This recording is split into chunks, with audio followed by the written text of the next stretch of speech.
Hello, welcome back to A Course in Miracles, this long-standing video series. Yeah, I'm Tomas Garza, your host. Welcome again. And well, let's jump right into the idea for today, shall we? We've arrived at lesson 293, which is pretty cool, isn't it? We're 293 lessons, ideas into the workbook for students. And well, what that represents is a lot of learning.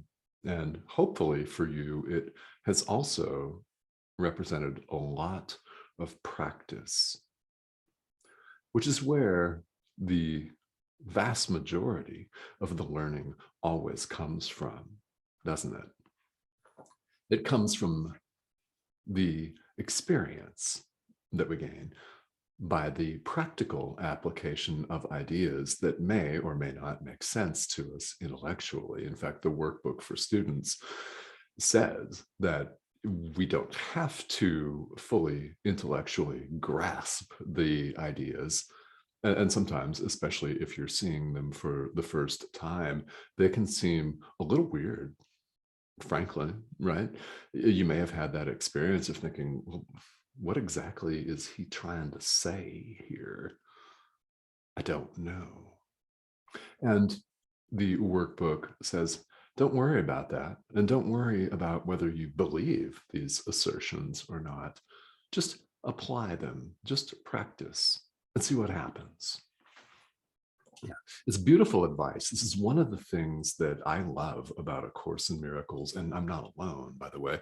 Many people that have taken to this material that are course students who have been through the workbook for students, the text, the manual for teachers have said the same thing, that they love that it is a self-study curriculum. It's the genius of it, is that it's not a dogma. It's not anything that compels us to do anything at all. It's not a religion. The world clearly doesn't need another giant religion.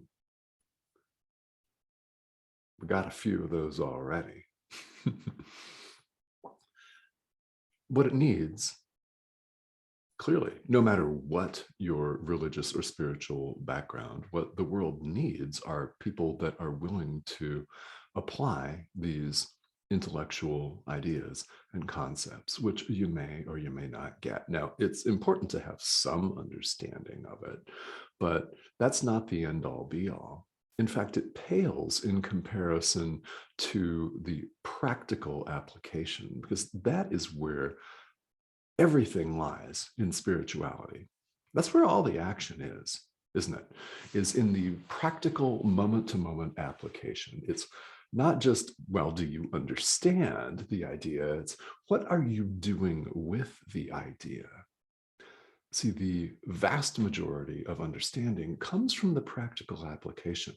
It comes from the extending love and seeing yourself as love reflected back in your brothers and sisters' eyes or their gaze or their hug or kind words.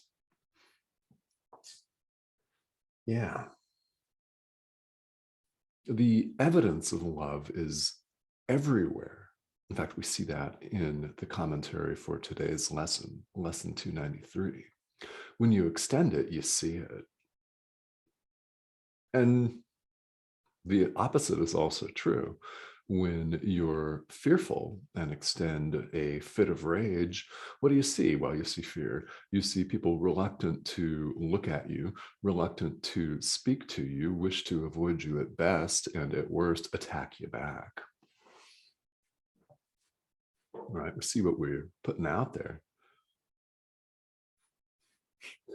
Yeah. So that's another invitation to extend love. So, all right, here we go. Lesson 293 in the workbook. All fear is past and only love is here. All fear is past and only love is here.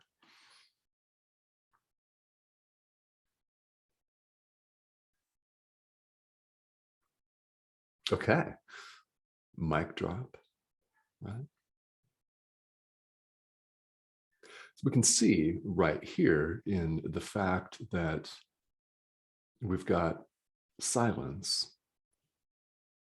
If I were just on the radio, as in a podcast, it would be dead air because there's nothing else to add to some of these ideas, is there?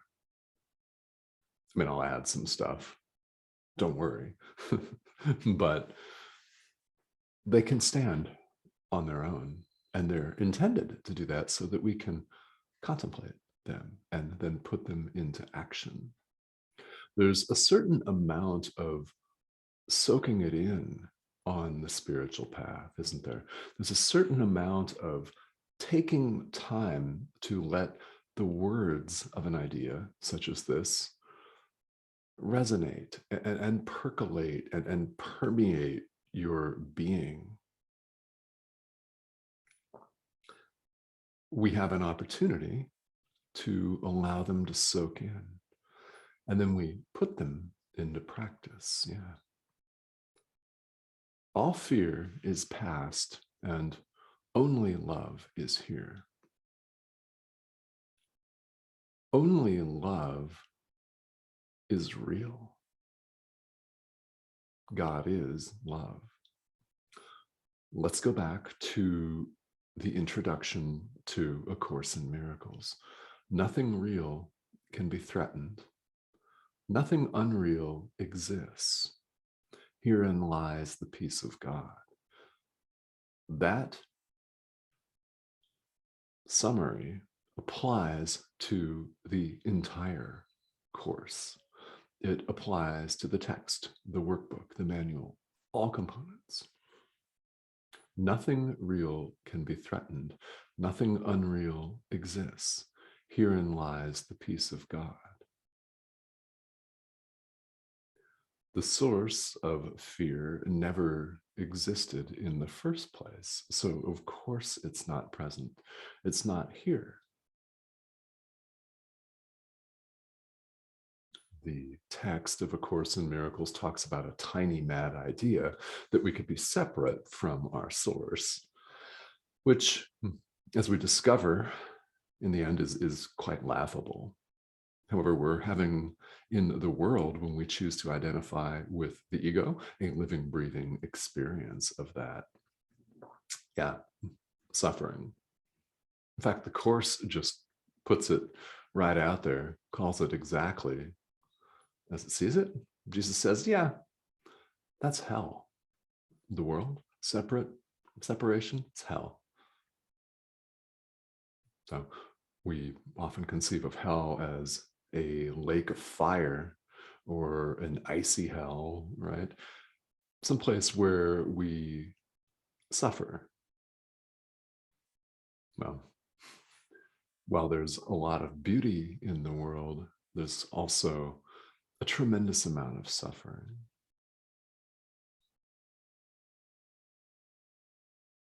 Here's the deal, though. Let's go back to the summary of A Course in Miracles.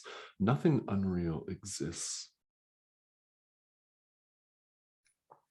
All fear is past. Its source is gone, as the commentary tells us here in lesson 293. Its source has never existed. Now, your source and my source, capital S, has always existed. Love has always existed and always will. Let's go back to something we were talking about a couple of minutes ago here, is that the effects of love are all around us. When we look on something beautiful in the world, let's say you're looking out a window as I am right now, and you see a big, beautiful tree. I see a couple of them here, right out my window. Anything you see, blue sky, a child playing in the park, you hear children's laughter, you look out and you see a beautiful flower or a cloud, anything that is beautiful is symbolic of our abundance as Christ. Now, also, you may stop watching this video when it's done, pick up your news feed and see something about the war in Ukraine, which is going on right now as we speak. You might see something political that instantly triggers lots of judgment for you. You could do that. Anything that upsets you is a sure sign that you've chosen fear instead of love. So what is that but an opportunity to forgive? Anything that upsets us is an opportunity for us to forgive. It's an opportunity for us to reach for our light, in other words.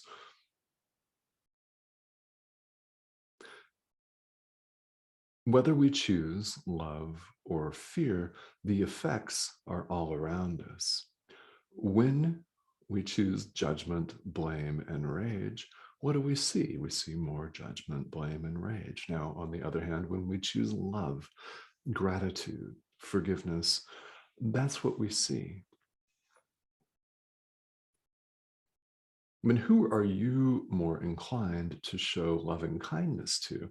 Someone who smiles at you and peacefully wishes you good morning, or the person that flips you off on the freeway on your way to work, cuts you off and yells at you? And you can read what they're saying because you can read their lips very clearly. They're saying, you know, for example, with that kind of scowl or worse, right? So who are you more inclined to extend love to, right? When you experience the latter, the person mouthing to you that you can go straight to hell, right? That's an opportunity for you to recognize what's going on and practice forgiveness. Now, naturally, we're more inclined to wish the other person good morning and smile at them and go about having a pleasant day. The effects of love are all around us. Now, here's an important part about the practice of forgiveness as it's presented in A Course in Miracles for us to put into practice and apply, by the way, of course. It's that everything is either an expression of love or a call for love. So what's going on? The guy that cuts you off on the freeway and wants you to go straight to hell, and gestures at you rudely, honks maybe. What's that but a call for love? Really, it's like a small child trying to get attention in any way possible. You know how they'll do it. They will be angelic and sweet and loving and kind and good to get attention. And they'll also be a little shit to get attention, won't they? Adults are no different. You and I are no different. I know, right? It's true. It's true when you think about it. And a lot of the practice here in the workbook is getting us to think about it, right? Contemplating these ideas. And again, let's go back to one of the things that we talked about earlier that the workbook makes very, very clear is that you're not required to intellectually grasp or understand the idea, which may be completely foreign to the way you were brought up and conditioned. And that's absolutely fine if it is. Great, in fact. If it's brand new and you've never seen an idea as well, as shocking as you're not a body, you are free, for you are still as God created you. We've heard that before. Yeah. I mean, if you take a look at that or listen to that idea and you think, really? Great. Good. Good. Consider that you're watching this video for a reason. You're hearing these words for a reason because it's time for you to hear them. And what will you do with it? Well, I don't know. It's not up to me. My job as a teacher is simply to show up and teach. It's up to you to apply it. And I hope that you do. Yeah, I hope that you do. And, I have recognized from this series of videos that it's really not me that's speaking. And sometimes the Holy Spirit is pretty blunt, right? I mean, Jesus just kind of calls it like he sees it sometimes. And sometimes that's called for. Sometimes people need a more gentle approach. Sometimes they just need to hear it directly. Right? Yeah. For almost all of us, that's a real mix, isn't it? Some days we need to be clocked, so to speak, and the other days we need something really gentle and loving and a kind reminder to practice. So whatever you need today, you'll get. We cannot control the form that takes, though we'd like to, right? We discover that practice is all about relinquishing that control. We call it in spirituality, getting out of our own way and allowing, right? Allowing truth to be as it is, because it simply is. We don't have to invent it. In fact, there's really nothing we have to do short of show up in the present moment and choose love, because that is all that is here. This is what is meant in A Course in Miracles by the very short statement, God is.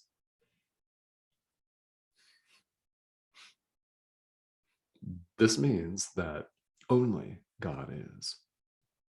Remember, nothing real can be threatened.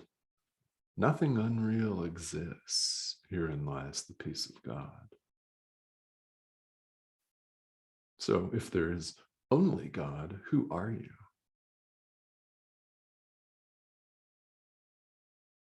One with God means one with God. God is the source, the creator. So we give him authorship, right? The Son of God means the thought of God, the extension of God, creation. An idea that helps with this tremendously, it's central to all of the thought system of A Course in Miracles, is the idea that, well, ideas leave not their source. Capital S here, okay? You've never left your source. I've never left my source. What we call spirituality and spiritual practice is our awakening to that. It's our gradual understanding and our practice of allowing this to be. Now, for most of us, this is a process, isn't it? Because we're habituated to think that we're a body, a separate, independently existing body, cut off from all other bodies, sometimes getting together for a hot night of sex or a nice juicy hug. Other times, separating, going off and making war with each other economically or physically, striving against one another for supposed supremacy, ideas, patents, beating somebody to the domain registry for a kickass.com domain name. I don't know, right? The list goes on and on and on of the things that we do we don't have to do. Not the beauty, that's the beauty of all of this, because only love is present. We simply allow it to be as it is. How do we do this? Well, we practice spirituality. We take a moment and contemplate ideas just like today's, because this is where the action is. It's in the practical application. It's in the moment-to-moment choices that you make. You have a choice between love or fear, God or the ego, higher self or little self, light or dark. That's the choice. Choose it. Choose, right? In which you choose, you'll see again. Yet, you'll always have the opportunity to choose. So if you've chosen darkness and fear today, and you're watching this video, and you feel like you need it because you've had a really rough morning, for example, then you have the opportunity to choose again. Choose the strength of Christ. Choose love. I invite you to do that. And When the next moment arises, the next opportunity to choose arises, choose yet again and again and again and again. And when you notice yourself distracted, running off, judging, forgive, choose again, forgive, choose again. It's a living, breathing, waking meditation. All of life is like this, yes? You don't have to go sit a retreat in Costa Rica, though that would be cool, or the Himalayas. You don't have to take up robes and shave your head and become a monk or a nun. You don't have to do that. If you want to, great, but you don't have to. Life presents, that was funny, presents us with a living, breathing, waking meditation. An opportunity to notice present moment awareness. Are we extending love or are we retracting in fear? If we're retracting in fear, forgive yourself, other people, the world in general, forgive and choose love. Again. By the way, forgiveness is a loving thought. Constant opportunities to choose. And your guidance system, how do you feel? How does judgment and blame and political hatred feel? How does love feel? How does forgiveness feel? How does gratitude feel? How does giving thanks for the beautiful tree outside your window feel? There are a couple ways of saying this, but we have the opportunity in the present to reach for a better feeling in the moment. We have the opportunity to choose love in the present moment. Every moment is this gift. It's a constant opportunity. So when you notice yourself distracted, just like you would in a sitting meditation, bring your awareness back to the object of meditation, love and forgiveness and the peace of God, which deep down is what each of us wants. And only that. Oh yeah, only that. Deep down. So may today be the day where this really, truly, deeply, and unequivocally sinks in for you. And I will see you right back here as we continue through the workbook. Thank you for joining.